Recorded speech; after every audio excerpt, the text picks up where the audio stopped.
Benjamin Franklin, born January 17, January 6, Old Style, 1706, Boston, Massachusetts, U.S., died April 17, 1790, Philadelphia, Pennsylvania, U.S., was an American printer and publisher, author, inventor and scientist, and diplomat. One of the foremost of the Founding Fathers, Franklin helped draft the Declaration of Independence and was one of its signers, represented the United States and France during the American Revolution, and was a delegate to the Constitutional Convention. He made important contributions to science, especially in the understanding of electricity, and is remembered for the wit, wisdom, and elegance of his writing. Early life. Franklin was born the 10th son of the 17 children of a man who made soap and candles, one of the lowliest of the artisan crafts. In an age that privileged the firstborn son, Franklin was, as he tartly noted in his autobiography, the youngest son of the youngest son for 5 generations back. He learned to read very early and had 1 year in grammar school and another under a private teacher, but his formal education ended at age 10. At 12 he was apprenticed to his brother James, a printer. His mastery of the printer's trade, of which he was proud to the end of his life, was achieved between 1718 and 1723. In the same period he read tirelessly and taught himself to write effectively. His first enthusiasm was for poetry, but, discouraged with the quality of his own, he gave it up. Prose was another matter. Young Franklin discovered a volume of The Spectator featuring Joseph Addison and Sir Richard Steele's famous periodical essays, which had appeared in England in 1711-12, and saw in it a means for improving his writing. He read these Spectator papers over and over, copied and recopied them, and then tried to recall them from memory. He even turned them into poetry and then back into prose. Franklin realized, as all the founders did, that writing competently was such a rare talent in the 18th century that anyone who could do it well immediately attracted attention. Prose writing became, as he recalled in his autobiography, of great use to me in the course of my life, and was a principal means of my advancement. In 1721 James Franklin founded a weekly newspaper, the New England Courant, to which readers were invited to contribute. Benjamin, now 16, read and perhaps set in type these contributions and decided that he could do as well himself.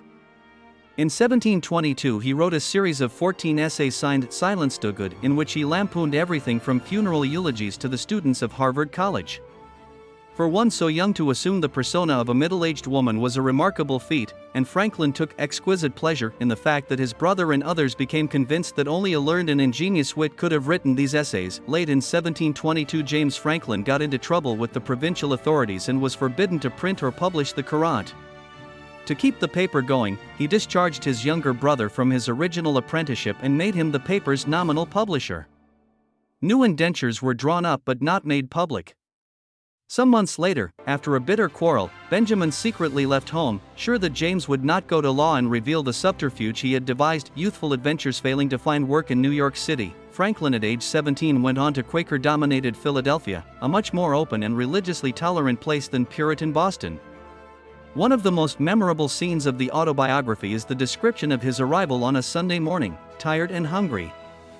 Finding a bakery, he asked for 3 pennies worth of bread and got 3 great puffy rolls.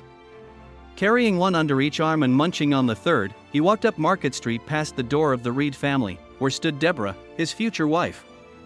She saw him and thought I made, as I certainly did, a most awkward, ridiculous appearance. A few weeks later he was rooming at the Reeds and employed as a printer. By the spring of 1724 he was enjoying the companionship of other young men with a taste for reading, and he was also being urged to set up in business for himself by the governor of Pennsylvania, Sir William Keith.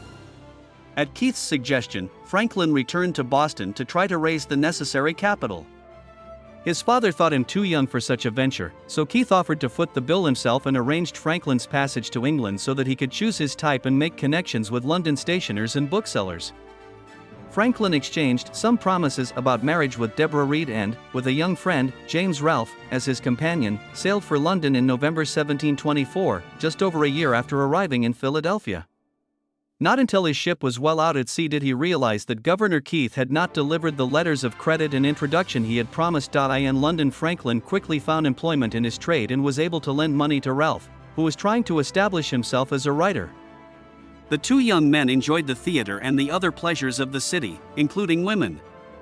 While in London, Franklin wrote a dissertation on Liberty and Necessity, Pleasure and Pain, 1725, a deistical pamphlet inspired by his having set type for William Wollaston's moral tract, The Religion of Nature Delineated. Franklin argued in his essay that since human beings have no real freedom of choice, they are not morally responsible for their actions. This was perhaps a nice justification for his self-indulgent behavior in London and his ignoring of Deborah, to whom he had written only once. He later repudiated the pamphlet, burning all but one of the copies still in his possession. By 1726 Franklin was tiring of London. He considered becoming an itinerant teacher of swimming, but, when Thomas Denham, a Quaker merchant, offered him a clerkship in his store in Philadelphia with a prospect of fat commissions in the West Indian trade, he decided to return home. Achievements and inventions of Benjamin Franklin. Denham died, however, a few months after Franklin entered his store. The young man, now 20, returned to the printing trade and in 1728 was able to set up a partnership with a friend. 2 years later he borrowed money to become sole proprietor. His private life at this time was extremely complicated. Deborah Reed had married, but her husband had deserted her and disappeared. One matchmaking venture failed because Franklin wanted a dowry of £100 to pay off his business debt. A strong sexual drive, that hard-to-be-governed passion of youth, was sending him to low women, and he thought he very much needed to get married. His affection for Deborah having revived, he took her to wife on September 1, 1730. At this point Deborah may have been the only woman in Philadelphia who would have him, for he brought to the marriage an illegitimate son, William, just born of a woman who has never been identified. Franklin's common-law marriage lasted until Deborah's death in 1774. They had a son, Frankie, who died at age 4, and a daughter, Sarah, who survived them both. William was brought up in the household and apparently did not get along well with Deborah. Franklin and his partner's first coup was securing the printing of Pennsylvania's paper currency. Franklin helped get this business by writing a modest inquiry into the nature and necessity of a paper currency, 1729, and later he also became public printer of New Jersey, Delaware, and Maryland. Other money-making ventures included the Pennsylvania Gazette, published by Franklin from 1729 and generally acknowledged as among the best of the colonial newspapers, and Poor Richard's Almanac, printed annually from 1732 to 1757. Despite some failures, Franklin prospered. Indeed, he made enough to lend money with interest and to invest in rental properties in Philadelphia and many coastal towns. He had franchises or partnerships with printers in the Carolinas, New York, and the British West Indies. By the late 1740s he had become one of the wealthiest colonists in the northern part of the North American continent. As he made money, he concocted a variety of projects for social improvement. In 1727 he organized the Junto, or Leather Apron Club, to debate questions of morals, politics, and natural philosophy and to exchange knowledge of business affairs. The need of Junto members for easier access to books led in 1731 to the organization of the Library Company of Philadelphia. Through the Junto, Franklin proposed a paid city watch, or police force. A paper read to the same group resulted in the organization of a volunteer fire company. In 1743 he sought an intercolonial version of the Junto, which led to the formation of the American Philosophical Society. In 1749 he published proposals relating to the education of youth in Pennsylvania. In 1751 the Academy of Philadelphia, from which grew the University of Pennsylvania, was founded. He also became an enthusiastic member of the Freemasons and promoted their enlightened causes. Although still a tradesman, he was picking up some political offices. He became clerk of the Pennsylvania legislature in 1736 and postmaster of Philadelphia in 1737. Prior to 1748, though, his most important political service was his part in organizing a militia for the defense of the colony against possible invasion by the French and the Spaniards, whose privateers were operating in the Delaware River. In 1748 Franklin, at age 42, had become wealthy enough to retire from active business. He took off his leather apron and became a gentleman, a distinctive status in the 18th century. Since no busy artisan could be a gentleman, Franklin never again worked as a printer. Instead, he became a silent partner in the printing firm of Franklin and Hall, realizing in the next 18 years an average profit of over £600 annually. He announced his new status as a gentleman by having his portrait painted in a velvet coat and a brown wig. He also acquired a coat of arms and several enslaved persons and moved to a new and more spacious house in a more quiet part of the town.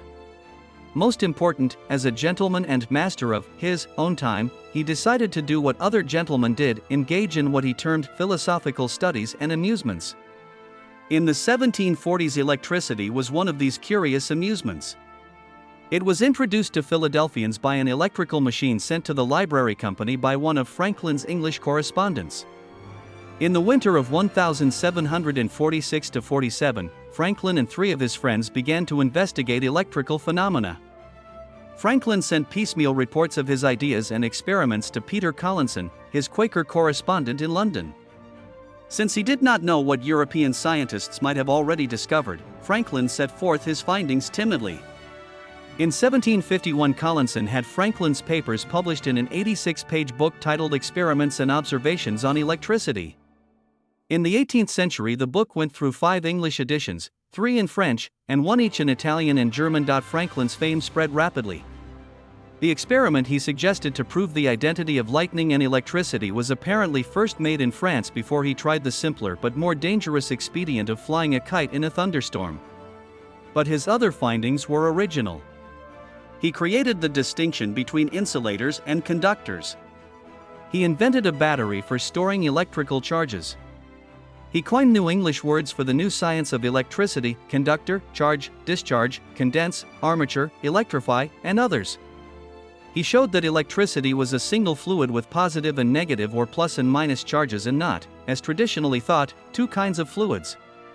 And he demonstrated that the plus and minus charges, or states of electrification of bodies, had to occur in exactly equal amounts, a crucial scientific principle known today as the law of conservation of charge, see charge conservation. Despite the success of his electrical experiments, Franklin never thought science was as important as public service. As a leisured gentleman, he soon became involved in more high-powered public offices. He became a member of the Philadelphia City Council in 1748, Justice of the Peace in 1749, and in 1751 a city alderman and a member of the Pennsylvania Assembly. But he had his sights on being part of a larger arena, the British Empire, which he regarded as the greatest political structure human wisdom ever yet erected. In 1753, Franklin became a royal officeholder, deputy postmaster general, in charge of mail in all the northern colonies. Thereafter he began to think in intercolonial terms. In 1754 his Plan of Union for the colonies was adopted by the Albany Congress, which was convened at the beginning of the French and Indian War and included representatives from the Iroquois Confederacy. The plan called for the establishment of a general council, with representatives from the several colonies, to organize a common defense against the French. Neither the colonial legislatures nor the king's advisors were ready for such union, however, and the plan failed. But Franklin had become acquainted with important imperial officials, and his ambition to succeed within the imperial hierarchy had been whetted. In 1757 he went to England as the agent of the Pennsylvania Assembly in order to get the family of William Penn, the proprietors under the colony's charter, to allow the colonial legislature to tax their ungranted lands. But Franklin and some of his allies in the Assembly had a larger goal of persuading the British government to oust the Penn family as the proprietors of Pennsylvania and make that colony a royal province. Except for a 2-year return to Philadelphia in 1762-64, Franklin spent the next 18 years living in London, most of the time in the apartment of Margaret Stevenson, a widow, and her daughter Polly at 36, Craven Street near Charing Cross. His son, William, now aged 27, accompanied him to London along with 2 enslaved persons.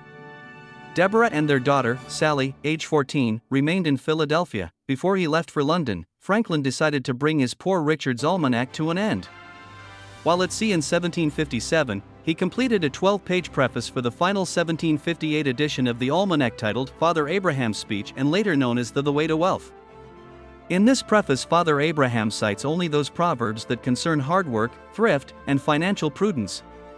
The Way to Wealth eventually became the most widely reprinted of all Franklin's works, including the autobiography. This time Franklin's experience in London was very different from his sojourn in 1724-26.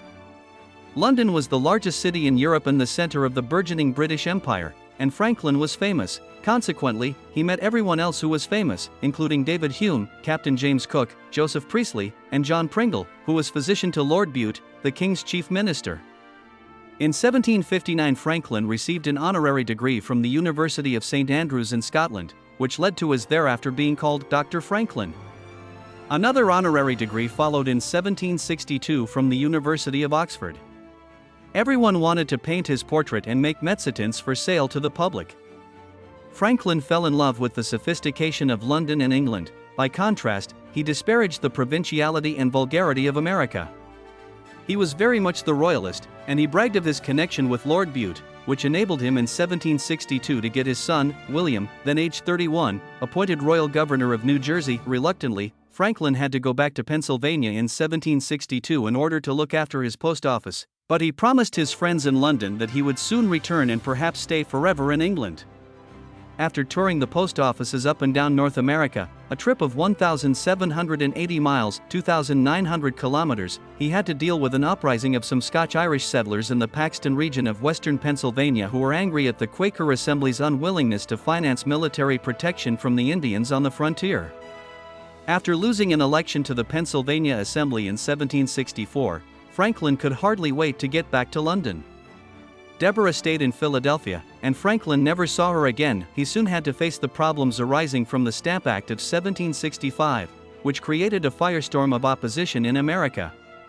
Like other colonial agents, Franklin opposed Parliament's stamp tax, asserting that taxation ought to be the prerogative of the colonial legislatures. But once he saw that passage of the tax was inevitable, he sought to make the best of the situation. After all, he said, empires cost money. He ordered stamps for his printing firm in Philadelphia and procured for his friend John Hughes the stamp agency for Pennsylvania. In the process, he almost ruined his position in American public life and nearly cost Hughes his life. Franklin was shocked by the mobs that effectively prevented enforcement of the Stamp Act everywhere in North America. He told Hughes to remain cool in the face of the mob. A firm loyalty to the crown and faithful adherence to the government of this nation, he said, will always be the wisest course for you and I to take, whatever may be the madness of the populace or their blind leaders. Only Franklin's 4-hour testimony before Parliament denouncing the act in 1766 saved his reputation in America. The experience shook Franklin, and his earlier confidence in the wisdom of British officials became punctuated by doubts and resentments. He began to feel what he called his Americanness as never before. During the next 4 or 5 years, Franklin sought to bridge the growing gulf between the colonies and the British government. Between 1765 and 1775 he wrote 126 newspaper pieces, most of which tried to explain each side to the other. But, as he said, the English thought him too American, while the Americans thought him too English.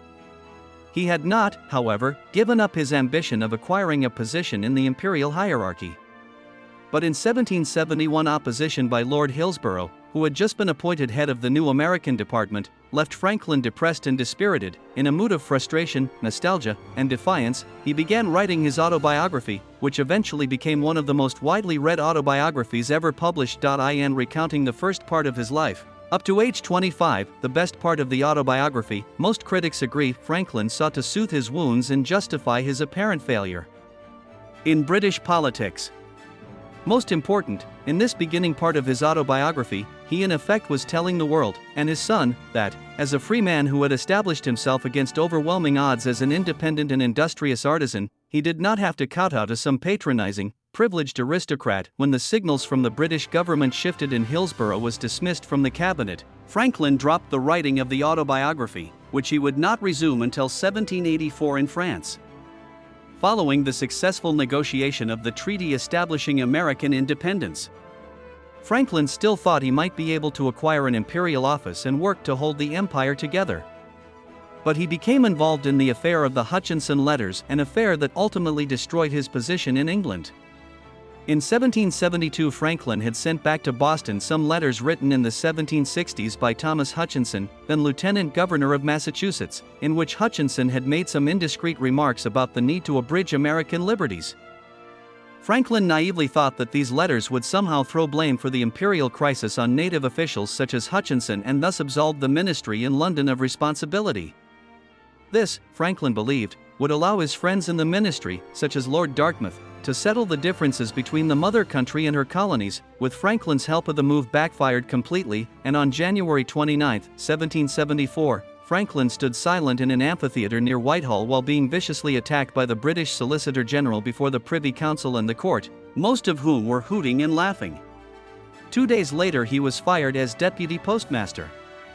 After some futile efforts at reconciliation, he sailed for America in March 1775. Although upon his arrival in Philadelphia Franklin was immediately elected to the Second Continental Congress, some Americans remained suspicious of his real loyalties.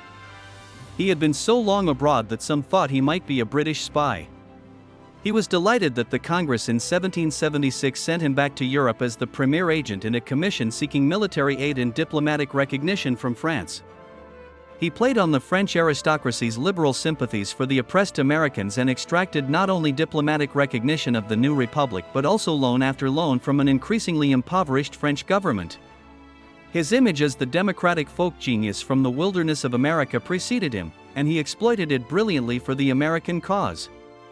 His face appeared everywhere, on medallions, on snuff boxes, on candy boxes, in rings, in statues, in prints. Women even did their hair a la Franklin.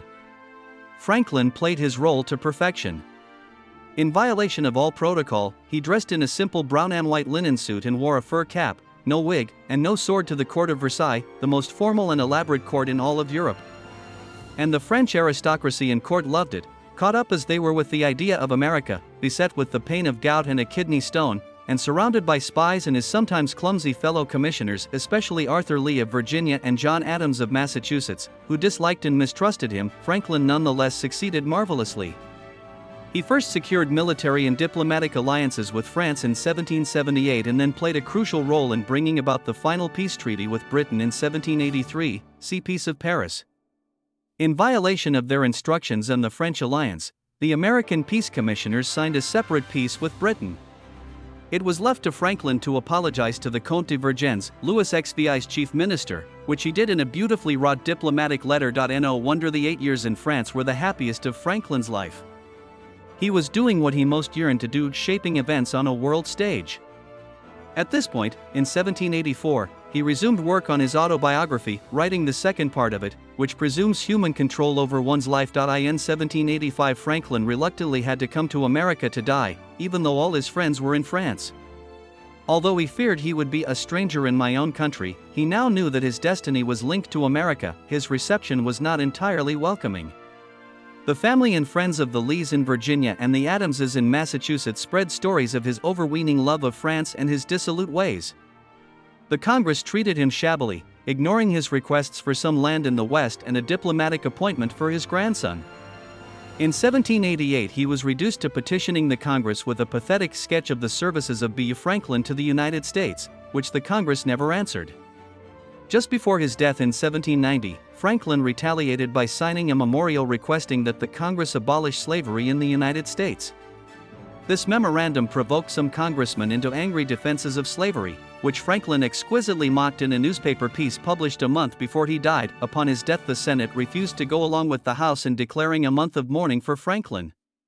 In contrast to the many expressions of French affection for Franklin, his fellow Americans gave him one public eulogy, and that was delivered by his inveterate enemy, the Reverend William Smith, who passed over Franklin's youth because it seemed embarrassing. Following the publication of the autobiography in 1794, Franklin's youth was no longer embarrassing. In the succeeding decades, he became the hero of countless early 19th century artisans and self-made businessmen who were seeking a justification of their rise and their money-making. They were the creators of the modern folksy image of Franklin. The man who came to personify the American dream of Franklin was not only the most famous American in the 18th century but also one of the most famous figures in the Western world of the 18th century. Indeed, he is one of the most celebrated and influential Americans who has ever lived. Although one is apt to think of Franklin exclusively as an inventor, as an early version of Thomas Edison, which he was, his 18th century fame came not simply from his many inventions but, more important, from his fundamental contributions to the science of electricity. If there had been a Nobel Prize for physics in the 18th century, Franklin would have been a contender. Enhancing his fame was the fact that he was an American, a simple man from an obscure background who emerged from the wilds of America to dazzle the entire intellectual world. Most Europeans in the 18th century thought of America as a primitive, undeveloped place full of forests and savages and scarcely capable of producing enlightened thinkers. Yet Franklin's electrical discoveries in the mid-18th century had surpassed the achievements of the most sophisticated scientists of Europe. Franklin became a living example of the natural untutored genius of the New World that was free from the encumbrances of a decadent and tired Old World, an image that he later parlayed into French support for the American Revolution. Despite his great scientific achievements, however, Franklin always believed that public service was more important than science, and his political contributions to the formation of the United States were substantial. He had a hand in the writing of the Declaration of Independence, contributed to the drafting of the Articles of Confederation, America's first national constitution, and was the oldest member of the Constitutional Convention of 1787 that wrote the Constitution of the United States of America in Philadelphia. More important, as diplomatic representative of the new American Republic in France during the Revolution, he secured both diplomatic recognition and financial and military aid from the government of Louis XVI and was a crucial member of the commission that negotiated the treaty by which Great Britain recognized its former 13 colonies as a sovereign nation. Since no one else could have accomplished all that he did in France during the Revolution, he can quite plausibly be regarded as America's greatest diplomat. Equally significant perhaps were Franklin's many contributions to the comfort and safety of daily life, especially in his adopted city of Philadelphia. No civic project was too large or too small for his interest. In addition to his lightning rod and his Franklin stove, a wood-burning stove that warmed American homes for more than 200 years, he invented bifocal glasses, the odometer, and the glass harmonica.